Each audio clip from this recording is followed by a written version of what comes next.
कर रहे हैं, अच्छे से सुनिए एकदम। कंपनी ऑडिट नाम से पता चल रहा है ऐसा ऑडिट जो किसके ऊपर एप्लीकेबल होगा भाई? कंपनी के ऊपर। किसके ऊपर? सबसे पहले कंपनी का ऑडिट कौन करता है? कंपनी का जो ऑडिट होता है उसको कहते हैं स्टैट्यूटरी ऑडिट। कौन सा ऑडिट कहते हैं भाई? जो कि इंट्रोडक्शन वाला क्लास में पढ़े थे। स्टैट्यूटरी ऑडिट को कौन करेगा? Qualified chartered accountant. तो पूछेगा क्वालिफिकेशन ऑफ ऑडिटर, तो ऑडिटर का क्वालिफिकेशन होता है क्वालिफाइड चार्टर्ड अकाउंटेंट। क्वालिफाइड यही क्वालिफिकेशन है। लेकिन डिसक्वालिफिकेशन ऑफ ऑडिटर क्या है? माने ऑडिटर का डिसक्वालिफिकेशन क्या माने? किसको किसको ऑडिटर बनने नहीं देंगे? आप चार्टर्ड अकाउंटेंट हैं फिर भी आपको ऑडिटर बनने नहीं देंगे। आप सीए की हो फिर भी आपको ऑडिटर बनने नहीं दिया जाएगा। इसको हम कहते हैं डिसक्वालिफिकेशन। क्या कहते हैं हम लोग? तो किसको किसको ऑडिटर बनने नहीं देंगे? सुनिए, पहला बॉडी कॉर्पोरेट, आप कंपनी खोल के बैठे हैं, आपको ऑडिट करने नहीं देंगे एक्सेप्ट एलएलपी। एक्सेप्ट अगर लिमिटेड लायबिलिटी पार्टनरशिप खोले हैं तो आप ऑडिट कर सकते हैं, लेकिन बॉडी कॉर्पोरेट कंपनी खोल के बैठे हैं तो आपको ऑडिट नहीं करने दिया जाएगा। कभी भी ऑडिटर सुनते हो कि कंपनी खोला है? नहीं। ऑडिटर हमेशा फॉर्म खोलता है। फॉर्म सुनता है ना कि पीडब्ल्यू फॉर्म में काम करते हैं। समझ रहे हैं क्या बोल रहे हैं? पीडब्ल्यू है, ईएनवाई है, समझ पा रहे, लोरा है, ये सब बड़ा बड़ा ऑडिट फॉर्म है। लेकिन ऑडिटर कभी कंपनी नहीं खोलता, क्योंकि वो कंपनी खोल तो लेगा लेकिन वो डिसक्वालीफाइड हो जाएगा, उसको काम ही नहीं मिलेगा। समझ रहे हैं क्या बोल रहे हैं? तो डिसक्वालिफिकेशन क्या है? एक ऑडिटर कंपनी नहीं खोल सकता है एक्सेप्ट एलएलपी। एक्सेप्ट पार्टनरशिप खोल सकता है बट कंपनी नहीं खोल सकता। आगे बढ़े हम लोग। जिस कंपनी का हम ऑडिटर बनने जा रहे हैं उस कंपनी का हम ना ही ऑफिसर होना चाहिए ना ही एम्प्लॉय होना चाहिए। ना ही ऑफिसर ना ही एम्प्लॉय। जैसे मान लो आप एक्स प्राइवेट लिमिटेड के ऑडिटर बनने जा रहे हैं, तो एक्स प्राइवेट लिमिटेड का ना ही आप कोई ऑफिसर है ना ही कोई आप एम्प्लॉय है। ये नहीं होना चाहिए। समझ रहे हैं क्या बोल रहे हैं? Next, a person who is a partner, नहीं उसका आप पार्टनर होना चाहिए। जिसका आप ऑडिटर बनने जा रहे हैं उसका आप पार्टनर भी नहीं होना चाहिए। ऑफिसर एम्प्लॉय तो होना ही नहीं चाहिए। जिसका बनने जा रहे पार्टनर बने, उस कंपनी से मेरा संबंध है, वो नहीं होना चाहिए। उस कंपनी का पार्टनर भी नहीं होना चाहिए और ना ही उस कंपनी में आपका नौकरी भी नहीं होना चाहिए। आपका नौकरी भी नहीं होना चाहिए। क्लियर है क्या? yes. आगे बढ़े। नेक्स्ट, आपका एम्प्लॉय ऑडिटर के नीचे एम्प्लॉय काम करता है। आपका एम्प्लॉय भी जिस कंपनी का आप ऑडिटर बनने जा रहे हैं वहां का एम्प्लॉय नहीं होना चाहिए। आपका रिलेटिव भी आप जिस कंपनी का ऑडिटर होने जा रहे हैं वो वहां का एम्प्लॉय नहीं होना चाहिए। समझ रहे हैं क्या बोले? यस, नहीं तो डिसक्वालीफाइड हो जाइए। नहीं तो क्या हो जाए? बोले पता कैसे चलेगा? सब पता चल जाएगा। डिटेल होता है सब कुछ भाई, कंप्यूटराइज सब कुछ डिटेल होता है। समझ रहे हैं क्या बोल रहे हैं? अच्छा, जिस कंपनी का आप ऑडिटर बनने जा रहे हैं वहां का आप और आपका रिलेटिव दोनों का, आप और आपका रिलेटिव दोनों का उस कंपनी में शेयर होल्डिंग 1 लाख रुपया से ज़्यादा का नहीं होना चाहिए। 1 लाख रुपया से ज़्यादा का नहीं होना चाहिए। अगर ये सब क्राइटेरिया सेटिस्फाइड करिएगा तो आप क्वालिफाइड है, नहीं सेटिस्फाइड करिएगा तो आप क्या है? डिसक्वालीफाइड हो जाइएगा। माने आप सीए तो है लेकिन आप ऑडिटर नहीं बन पाइएगा। तो आएगा डिसक्वालिफिकेशन ऑफ ऑडिटर, तो क्या लिखिएगा? फॉलोइंग डिसक्वालिफिकेशन ऑफ ऑडिटर का सेक्शन है 141 लिख देंगे। Following person shall be not eligible for the auditor. 1 number देके लिखेंगे body corporate except LLP, officer और employ of the company, partner in a company और एम्प्लॉयमेंट इन अ कंपनी। समझ पा रहे हैं? ऑडिटर्स पार्टनर मैं ऑडिटर के नीचे काम करने वाला, ऑडिटर्स पार्टनर और relative employment in the company, उसका भी नौकरी नहीं होना चाहिए। समझ पा रहे हैं? Share holding not exceeding ₹1 lakh, उस कंपनी में आपका और आपके रिलेटिव का शेयर होल्डिंग 1 लाख से ज़्यादा का नहीं होना चाहिए। समझ गए क्या बोले? अब मान लीजिए ये सब नहीं है तो आप क्वालिफाइड है, ये सब ठीक ठाक है तो आप क्या है? क्वालिफाइड है। मान लीजिए जाकर के आप ऑडिटर बन गए। ऑडिटर बनने के बाद आपका कोई रिलेटिव उस कंपनी का शेयर होल्ड कर लिया 1 लाख से ज़्यादा का। ऑडिटर बनने के बाद आपका रिलेटिव उस कंपनी में जाकर शेयर होल्डिंग कर लिया कितना? 1 लाख से तो 60 दिन का समय दिया जा रहा है। उसको बोलो अपना शेयर या तो बेच ले, नहीं तो उसके साथ अपना रिश्ता खत्म करो, या तो शेयर बेचवाओ, खत्म नहीं होगा रिश्ता भाई, तोड़ देंगे रिश्ता, बातचीत नहीं होगा आपसे, झगड़ा कर लेंगे, प्रमाण देंगे, वो छोटा मोटा झगड़ा कर रहा है। क्या झूठ मूठ क्या करेंगे, सच्चा वाला बताएंगे फोन भाई। देखने जा रहा है सर कि मैं नहीं नहीं, फोन पहले बोल देंगे सब चेकिंग हो जाता है, अच्छा सब इंक्वायरी हो जाता है, समझ रहे हैं क्या बोल रहे हैं। तो या तो उसको बोलो ये शेयर बेच लो, आने तो उससे अपना रिश्ता तोड़ लो। समझ गए क्या बोले, क्लियर है क्या, होता नहीं है, देखते नहीं है कभी कभी लोग डिक्लेयर कर देता है कि नहीं वो मेरा लड़का नहीं, हम नहीं जानते उसके बारे में, मेरा लड़का मेरा मर चुका है, हे बाबा लोग बोलते हैं तो, और सच में वो करते भी ऐसा है, कभी कभी हो जाता है ऐसा दुर्घटना घटना, तो बोलना पड़ता है कि नहीं नहीं ये मेरा लड़की नहीं है, ये मेरा लड़का नहीं है, बोलना पड़ता है, ये मेरा भाई नहीं है, ऐसा हो जाता है कभी कारणवश, सुनते नहीं है आप लोग, हाँ सर सर एक बार बोले थे परिस्थिति। नहीं है। परिस्थिति जिसको कहते हैं परिस्थिति, समझ रहे हैं? एग्जांपल मेरे भी बोला पता नहीं जानता। इसी को हम कहते हैं डिस्क्वालिफिकेशन, क्लियर है क्या। तो 60 दिन के अंदर अंदर या तो शेयर खत्म करे या तो रिश्ता खत्म करे, बात खत्म, नहीं तो डिस्क्वालीफाइड, क्लियर। आराम से लिख दोगे disqualification of auditor, Yes, sir. Qualification of auditor तो आराम से चार्टर्ड अकाउंटेंट होना चाहिए, डिस्क्वालिफिकेशन चार्टर्ड अकाउंटेंट हो फिर भी ये सब तुम्हारा कांड है तो आप ऑडिटर नहीं बन सकते, क्लियर है, अंडर सेक्शन 141, क्लियर। आगे बढ़े हम लोग, नेक्स्ट हम लोग का appointment of auditor, appointment of auditor for non government company. Non government company मतलब जो प्राइवेट कंपनी है, सरकारी कंपनी नहीं है। नॉन गवर्नमेंट माने क्या, जो सरकारी नहीं है, समझ पा रहे, पूछते नहीं है भेज हो कि नॉन भेज हो, नॉन भेज माने जो चिकन मछली सब खाता है, सब खाएगा वो, मांस समझ रहे, तो ऐसे नॉन गवर्नमेंट, समझ रहे हैं क्या बोल रहे हैं। तो नॉन गवर्नमेंट माने जो गवर्नमेंट नहीं है, बात खत्म। नॉन गवर्नमेंट माने जो गवर्नमेंट नहीं है। तो प्राइवेट हो या पब्लिक हो कोई भी। अपॉइंटमेंट ऑफ फर्स्ट ऑडिटर के बारे में समझ रहे हैं, अपॉइंटमेंट ऑफ फर्स्ट ऑडिटर, पहला ऑडिटर का चुनाव करेगा बोर्ड ऑफ डायरेक्टर्स। 30 दिन के अंदर अंदर जहां से कंपनी जन्म लिया, वहां से 30 दिन के अंदर अंदर एक ऑडिटर का चुनाव कर लेगा कौन, बोर्ड ऑफ डायरेक्टर। कौन चुनाव करेगा, अगर बोर्ड ऑफ डायरेक्टर नहीं करने सका तो शेयर होल्डर अपॉइंट कर लेगा 90 डेज के अंदर अंदर from the date of incorporation, from the date of.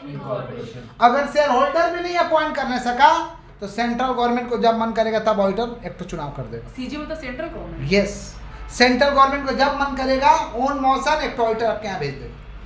समझ गए क्या बोले। तो appointment of first auditor clear है, क्लियर है। पहला क्या बोले हैं, बोर्ड ऑफ डायरेक्टर, पहला क्या बोले हैं, board of director, board of director appointment by board of director with in 30 days from the date of incorporation. If BOD not appoint, then appoint from the 90 days from the date of incorporation. If shareholder not appoint, then central government appoint on motion anytime. On motion. ये पहला auditor कब तक रहेगा, till the conclusion of first AGM. Till the conclusion of माने चुन लिए ना तो ये बना रहेगा जब तक एनुअल जनरल मीटिंग का निष्कर्ष नहीं आ जाता है। साल में एक तो मीटिंग होता है जिसका नाम है एनुअल जनरल मीटिंग, तो ये बना रहेगा ऑफिस में कब तक, till the conclusion of first AGM, till the conclusion of पहला एजीएम तक साल भर ही रहेगा। क्लियर है क्या, पक्का। गवर्नमेंट कंपनी का अब थोड़ा सा समझते हैं appointment of first auditor. Government company का फर्स्ट ऑडिटर का चुनाव करेगा सीएजी। सीएजी माने controller auditor general of India, controller auditor general of, खाली सीएजी ही एग्जाम में लिखना है, block controller auditor general of India. समझ पा रहे, ये लोग ना सरकार का ऑडिट करते हैं, सरकार का ऑडिट, समझ रहे हैं क्या बोल रहे हैं, सीएजी। तो अपॉइंटमेंट बाय सीएजी, कौन अपॉइंट करेगा इसको, सीएजी। कौन अपॉइंट करेगा, CAG। कितना दिन के अंदर within 60 days from the date of incorporation, from the date of. अगर सीएजी अपॉइंट नहीं किया तो अपॉइंट कौन करेगा, BOD, board of director, board of कितना दिन के अंदर अंदर, नेक्स्ट 30 डेज। नेक्स्ट माने समझ रहे हो, ये 60 बीतने के बाद, नेक्स्ट माने 60 बीतने के बाद, माने 60 दिन बीत गया वहां से ही काउंट होगा, माने 90 ही दिन बोलो, 60 दिन पहले बिता दिया इधर 30 दिन, तो 60 30 बट लैंग्वेज यही है तो यही पढ़ना होगा, बात सीधा है। Next 30 days from the date of incorporation. Next माने समझ रहे हो, वो 60 बिताने के बाद। समझ गया क्या बोले?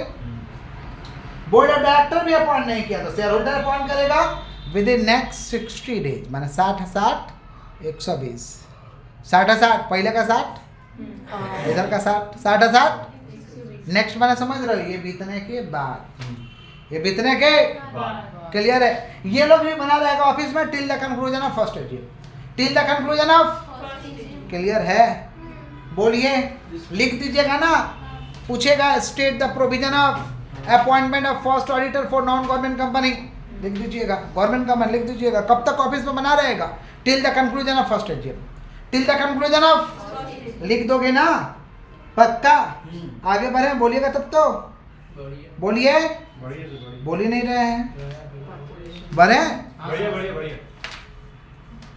इसके बाद जो भी ऑडिटर आएगा उसको कहते हैं सब्सिक्वेंट ऑडिटर। इसके बाद जो भी आएगा उसको क्या कहते हैं? फर्स्ट ऑडिटर के बाद जो भी ऑडिटर आएगा उसको क्या कहते हैं? Subsequent auditor. ये सब्सिक्वेंट ऑडिटर का चुनाव कब होगा? सुनिए, किसका बात करें भाई? Subsequent auditor. बोलो क्या बोले हैं? Subsequent auditor. सब्सिक्वेंट ऑडिटर का चुनाव होगा फर्स्ट एनुअल जनरल मीटिंग में। कहाँ चुनाव होगा? First annual general meeting. कहाँ चुनाव होगा? फर्स्ट एनुअल जनरल मीटिंग, वहां पे चुनाव होगा। और ये लोग बना रहेगा 5 साल तक, till the conclusion of 6th AGM. माने सब्सिक्वेंट में जिसको चुनेंगे ना वो 5 साल तक रहेगा। कितना साल तक? 5 साल तक। 5 साल तक रहेगा। ये लोग रिटायर कब होगा? Till the conclusion of 6th AGM, till the conclusion of, समझ रहे हैं क्या बोल रहे हैं? ए ऑडिटर बहुत बढ़िया लगा, इसको रीअपॉइंट करना चाहते हैं। ऑडिटर बहुत बढ़िया लगा, फिर इसको इसी को रखना चाहते हैं, रख सकते हैं। After cooling period 5 years, after cooling period 5 years, 5 साल शांत रहिए पहले। मैंने 5 साल काम किया, रीअपॉइंटमेंट 5 साल बैठाइए, वो नहीं करेगा आपके यहाँ काम, उसके बाद वो आएगा। तो 5 साल ये लोग पैसा देगा उसको? नहीं भाई, आफ्टर कूलिंग पीरियड मैंने उसको हम नहीं चुन सकते, वो दूसरा जगह काम करेगा, फिर उसको हम ले आएंगे। सर ऐसा क्यों किया? ऐसा क्यों कर? तो आपको क्यों ऑडिटर इतना अच्छा लग रहा है? कुछ गड़बड़ तो कर रहे हैं, साठगांठ तो है, कुछ तो गड़बड़ घोटाला हो रहा है। इतना ऑडिटर कैसे आपको अच्छा लग गया जो जांच पड़ताल करने वाला है? 60 गांठ है, समझ पा रहे? तो 60 बढ़ जाएगा ना इसके लिए, 60 गांठ समझे?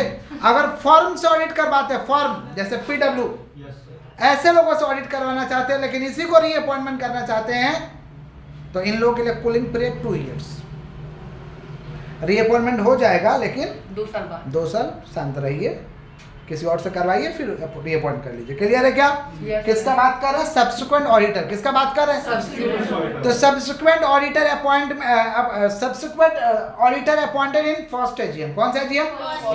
Held the office till the conclusion of 6th AGM. Reappointment is possible in case of individual after cooling period कितना साल? 5 years। और in case of firm cooling period 2 2 years। years। समझ गए क्या बोले?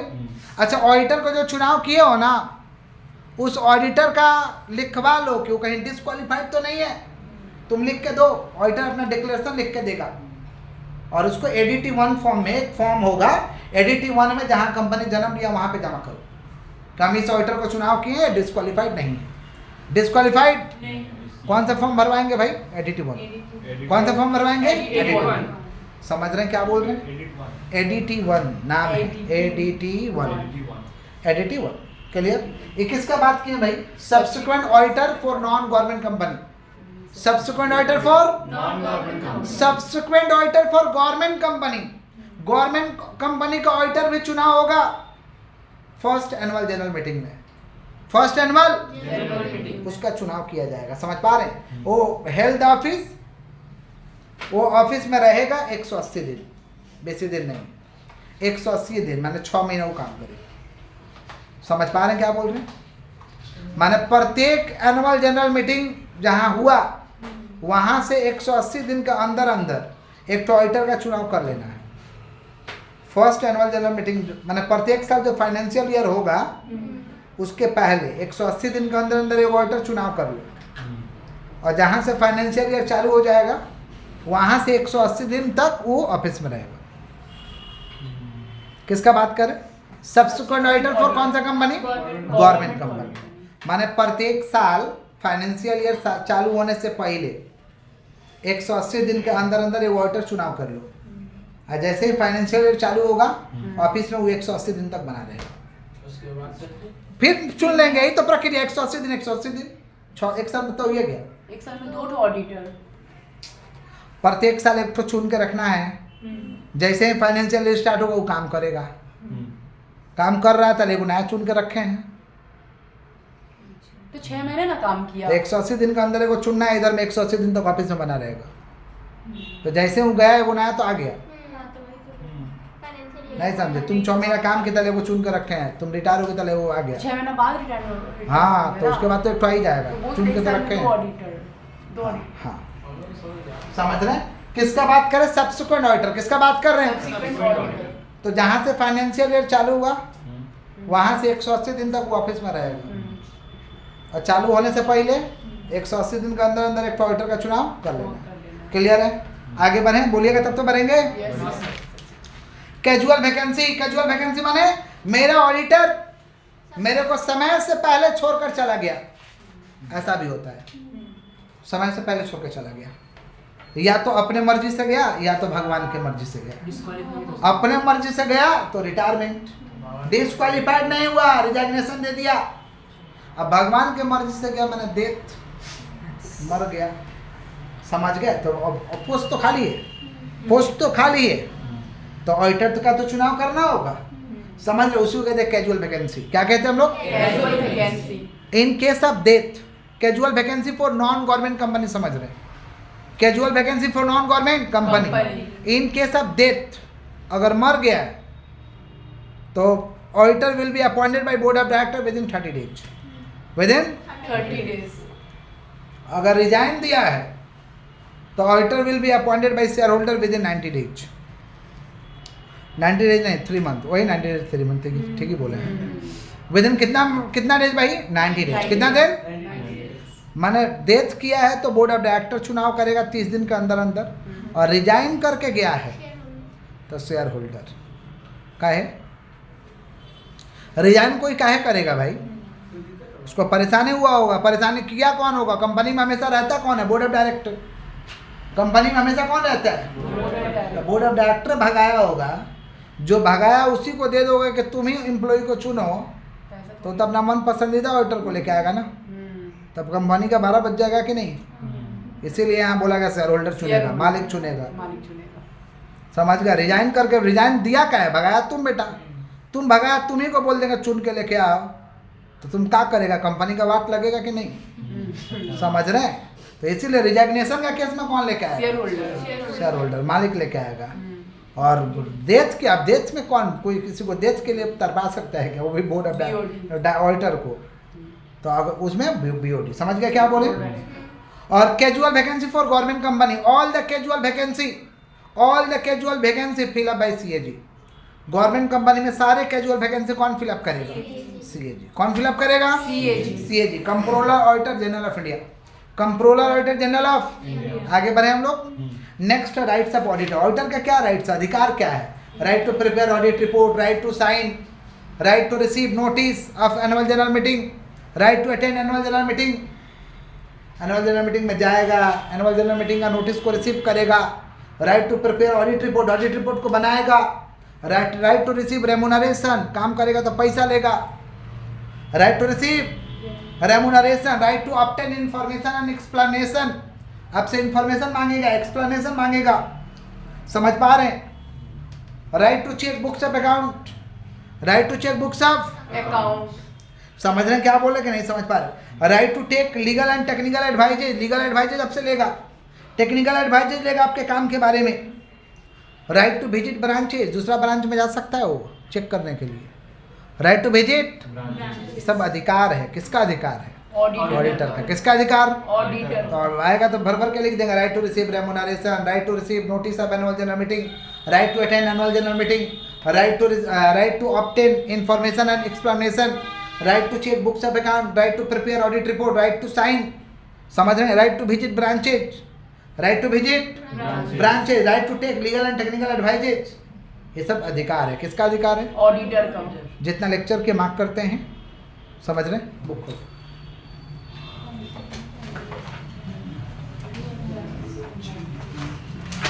कर